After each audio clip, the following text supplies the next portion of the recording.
What's up, guys? It's 13 Able Spartan. Just replaced some LED light bulbs in the interior of my Jeep Wrangler. So I'm going to show you how that is. Mind the wind. It's pretty windy out here in North Carolina right now. Yeah, I'm just going to go in there, turn the doors on. It's still during the daylight, obviously, so you're not going to be able to tell the difference too much, but I'll show you.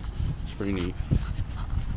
Ended up going with white and, see if you can see them, blue. Light blue.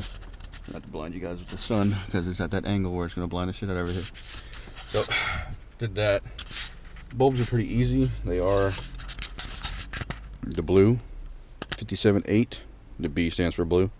So it also fits compatible 6411. These are the cheap little LEDs from Silvana. It was like $8, and these were more expensive ones. That's all they had at the store, so I went with these guys. 194 fits the 28, 25, 168. They're super bright for the 6000K. So their light is rated at. So it's supposed to be like, I want to say closer to a daylight color. I'm not really sure what all that stuff means, but that was the back light, or not actually. This was the other blue light from the right. This was the back light, which is the 578. Both of these housings are pretty easy to get into. All you gotta do, grab that, puck it down, and pull. And then when you get into here is when you'll just take this and pull this way. I couldn't figure out how to get them out, so I grabbed my Gerber and I started twisting on these metal clips. That's probably a bad idea, especially since these have charges going to them, positive, negative. It will shock, not you, but you'll see sparks flying. Hopefully it doesn't shock you. And then putting these back in was actually a bitch, let's put it that way, because I just couldn't get my sausage fingers in this little tub, this little ball right here to try to put these lights in, but I ended up getting it. And you'll know if the light doesn't work. If you want, leave your door open. These things will be on for your interior lights, and all you gotta do is just kind of try to put it in a little bit. If it doesn't light up, switch it around, push it in again, see if it lights up. If not, both ways you tried, it's probably because you're not pushing it in all the way. So be sure you try to do all that. There's nothing you can do about these guys right here, the map lights. You can pop out this whole section right here. You just pop it down like this, and then it pops out. But the LEDs are actually on like a board, like something similar to like a computer chip, something like that, a motherboard, a little green plate that has all the soldering connections and all that bullshit. So if you want to get your hands dirty and do all that, you can. You just got to take the LED off, figure out the orientation of which one is the longer one and which one was the shorter one, to where the thing lights up and actually put it on. Solder it, put it back up, and you'll be good to go. These little map lights are cool. I'm kind of upset because you can't replace those so readily. So if anybody wants to, Jeep company wise, make something that replaces these map readers, just like the whole chip in by itself with the brighter LEDs, please do. Let me go show you how to do the back real quick. Mind the neighbors. Loud ass diesel.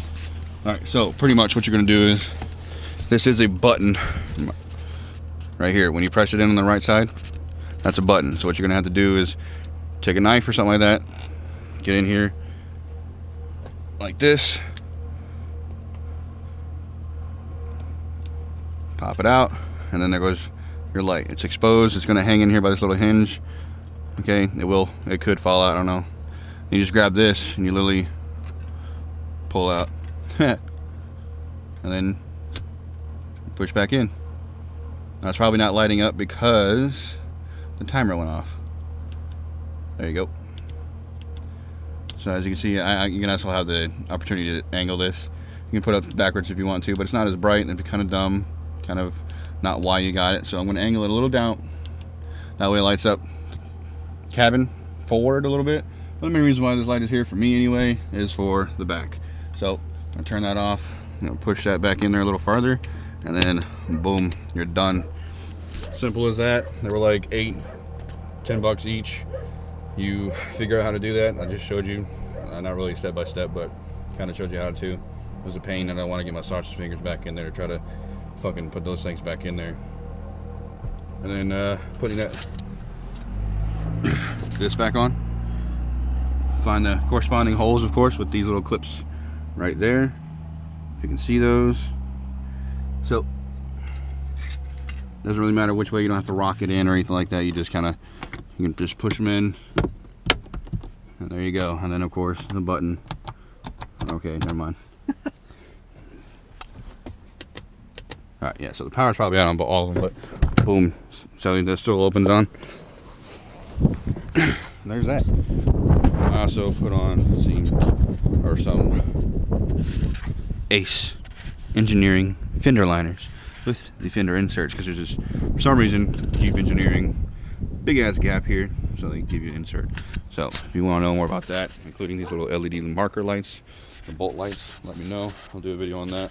I'll probably do another video on those, excuse me, on those lights when it gets a little darker outside and the sun's not in our faces. It's just the time of the day, that's all. 13 Able Spartan, or is it? It's not. I switched my name. Nordic Wolf signing out.